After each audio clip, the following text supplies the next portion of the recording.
कांग्रेस अध्यक्ष मल्लिकार्जुन खड़गे जी ने प्रधानमंत्री को लिखा था जाति जनगणना को लेकर। उसके बाद दूसरा खत कांग्रेस अध्यक्ष ने 5 मई 2025 को, काफी लंबा खत है, दो पन्ने का है, जाति जनगणना को लेकर कुछ सुझाव, रचनात्मक सुझाव भी दिए थे। प्रधानमंत्री को ये खत गया था और अफसोस की बात है कि इन दोनों खतों का कोई जवाब प्रधानमंत्री से मिला नहीं, प्रधानमंत्री के कार्यालय से मिला नहीं, गृह मंत्री से मिला नहीं, किसी अधिकारियों से मिला नहीं। तो ये तीसरा खत है और इस बार दोनों नेताओं ने, राहुल जी ने और खड़गे जी ने, इस पर हस्ताक्षर किया है। विषय वही है जो पिछले 3 साल से कांग्रेस पार्टी उठा रही है प्रधानमंत्री के स्तर पर जाति जनगणना को लेकर। मैं इन 3 खतों का कुछ संदर्भ देना चाहता हूं, कुछ पृष्ठभूमि देना चाहता हूं। पहले मैं दे चुका हूं, कई बार मैं दे चुका हूं, पर मुझे दोहराना पड़ेगा क्योंकि ये मुद्दा बड़ा संवेदनशील मुद्दा है, भारत के भविष्य से जुड़ा हुआ है। जब कांग्रेस पार्टी ने 2023 और 2024 के लोकसभा चुनाव के समय जाति जनगणना की मांग की थी, मैं आपको याद दिला दूं कि 28 अप्रैल 2024 को प्रधानमंत्री ने 28 अप्रैल 2024 को अब के प्रधानमंत्री तब नॉन बायोलॉजिकल थे, तो नॉन बायोलॉजिकल व्यक्ति के रूप में उन्होंने ये इंटरव्यू दिया था एक टेलीविजन चैनल को और इसमें उन्होंने कहा था कि कांग्रेस की मांग जाति जनगणना को लेकर एक अर्बन नक्सल सोच है। तब अर्बन नक्सल चलता था, अब अर्बन नक्सल दिमागी नक्सल बन गया है। पर 28 अप्रैल 2024 को प्रधानमंत्री ने इस सोच को अर्बन नक्सल सोच कहा था। पर 30 अप्रैल 2025 को अचानक, आपको याद होगा, 22 अप्रैल 2025 को पहलगाम पर में आतंकवादी हमले हुए थे। सारा देश शोक में था। अचानक 30 अप्रैल 2025 को मोदी सरकार घोषणा करती है कि 2027 की जनगणना जाति जनगणना हो गई, यानी कि कास्ट सेंसस, जो प्रधानमंत्री ने अर्बन नक्सल सोच कहा था, कांग्रेस की मांग को ठुकराया था, कांग्रेस अध्यक्ष के खतों का जवाब नहीं दिया था, वही प्रधानमंत्री 30 अप्रैल 2025 को अपनी सरकार की ओर से वो घोषणा आती है कि ये कास्ट सेंसस कराया जाएगा। और उसी के वजह ठीक 4 दिन बाद, 5 दिन बाद खड़गे जी, कांग्रेस अध्यक्ष ने उनको खत लिखा जिसका मैंने जिक्र किया है। उन्होंने सुझाव दिया कि हम स्वागत करते हैं कि आपने अपना मन बदला है, कि आपकी भी सोच अभी अर्बन नक्सल सोच हो गई है, तो हम आपको अर्बन नक्सल सोच वाले समूह में आपका स्वागत करते हैं, पर ये हमारे 3-4 सुझाव हैं। और ये खत भी आपको पहले ही डिस्ट्रीब्यूट हो चुका है, पर फिर से मैं आपको दे दूंगा। तो तब से लगातार बातचीत चल रही है, मांग हो रही है हमारे ओर से कि सभी दलों से बातचीत कीजिए, सभी सरकारों, राज्य सरकारों से बातचीत कीजिए, सुझाव लीजिए और ठीक तरीके से सामाजिक न्याय के मकसद को मद्देनजर रखते हुए ठीक तरीके से जाति जनगणना कैसे कराया जाएगा उस पर विचार प्लीज कीजिए। पर अफसोस की बात है कि सरकार की ओर से इस विषय पर, इस मांग पर मौन व्रत रखे हुए थे। किसी ने बात नहीं की, किसी भी राज्य सरकारों से बात नहीं हुई जाति जनगणना को लेकर, किसी भी राजनीतिक दल, किसी भी विशेषज्ञों से बात नहीं हुई और ये जाति जनगणना की शुरुआत अभी 14 अगस्त 2026 को ये नोटिफिकेशन आता है गृह मंत्रालय का कि 40 सवाल पूछे जाएंगे 2027 के जनगणना में। 40 सवाल पूछे जाएंगे पॉपुलेशन को लेकर और 10वां सवाल जाति से जुड़ा होगा। यानी कि 40 सवाल हैं, उन 40 सवालों से में 10वां सवाल जाति से जुड़ा हुआ होगा और इससे जो जानकारी हासिल की जाएगी वो जाति जनगणना कहलवाएगा।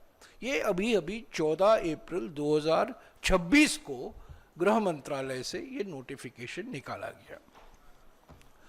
तो बिल्कुल साफ है कि मोदी सरकार और प्रधानमंत्री का कोई इरादा नहीं है ईमानदारी से, ठीक ढंग से ये जाति जनगणना कराया जाए। इनकी कोई मंशा नहीं है। इसको एक तरीके से आप कह सकते हैं सेल्फ सबोटाज है। खुद इसको बेमतलबी जनगणना बना रहे हैं। इसका कोई इस्तेमाल नहीं हो सकता, सामाजिक न्याय से इसका कोई लेना देना नहीं होगा। और जिस तरीके से वो 10वां सवाल जोड़ा गया है 40 सवालों के श्रृंखला में, ये जो पहले खत लिखे थे कांग्रेस अध्यक्ष ने, उनके सिफारिशों के बिल्कुल खिलाफ है। तो इसको लेकर 20 अप्रैल 2026 को जो खत दोनों नेताओं ने, विपक्ष नेताओं ने, लोकसभा और राज्यसभा के, इन्होंने काफी विस्तार से प्रधानमंत्री को जानकारी दी है, उनको अवगत कराया है कि किस तरीके से जो सवाल पूछे जाएंगे और एक सवाल पूछा जाएगा 10वां सवाल, उसका कोई मतलब नहीं है। ये जाति जनगणना नहीं है, ये धोखा है, विश्वासघात है और जानबूझकर जाति जनगणना को ठंडे बक्से में डाला जा रहा है। और दो मांगे इन दोनों नेताओं ने की अपने खत में, जो आप पढ़ेंगे। 2 अक्टूबर 2023 को बिहार में तत्कालीन सरकार ने, जब नीतीश बाबू महागठबंधन के मुख्यमंत्री थे, 2 अक्टूबर 2023 को बिहार के जाति सर्वेक्षण के नतीजे प्रकाशित किए गए थे और 4 फरवरी 2025 को तेलंगाना के जाति सर्वेक्षण के नतीजे प्रकाशित किए गए थे। और राहुल जी और खड़गे जी की मांग प्रधानमंत्री से ये है इस खत में कि जिस तरीके से बिहार में और जिस तरीके से तेलंगाना में जाति सर्वेक्षण कराया गया था, उसी के आधार पर राष्ट्रीय स्तर पर 2027 का जो जनगणना है, जिसकी शुरुआत अभी अभी हुई है, उसी तरह आप यही मेथडोलॉजी, यही प्रणाली अपनाएं। अभी भी वक्त है प्रधानमंत्री को सुधारने के लिए, क्योंकि ये जाति जनगणना अभी लद्दाख, हिमाचल प्रदेश, जम्मू और कश्मीर और उत्तराखंड के कुछ इलाकों में शुरू हुआ गया है। देश भर में फरवरी के महीने में 27 फरवरी 2027 को जाति जनगणना कराया जाएगा, यानी कि अभी 2-3 महीने हैं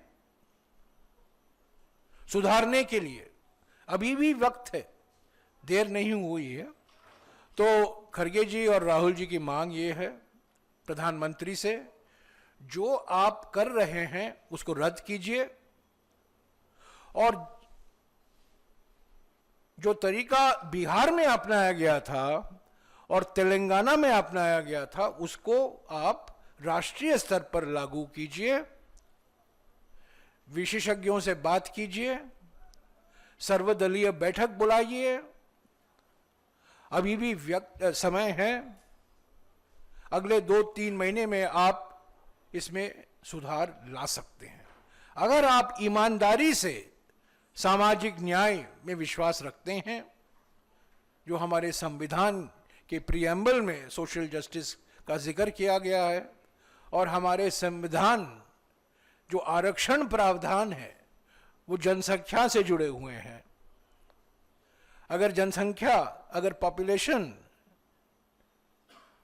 जाति जनगणना सही ढंग से नहीं कराया जाएगा तो आरक्षण के जो स्तंभ हैं वो मजबूत नहीं हो सकते। तो रचनात्मक सुझाव दिया गया है राहुल जी और खड़गे जी की ओर से। हम उम्मीद करते हैं कि इस खत का वो नजरअंदाज नहीं करें और जो सुझाव दिए गए हैं, बिहार और तेलंगाना में जिस तरीके से जाति जनगणना कराया गया था उसी तरीके से राष्ट्रीय स्तर पर 2027 का सेंसस भी कराया जाए, यही हमारी मांग है। ये कांग्रेस पार्टी की मांग नहीं है, सिर्फ हमारी मांग नहीं है। प्रधानमंत्री को जानकारी है कि नहीं मुझे मालूम नहीं, पर 21 सितंबर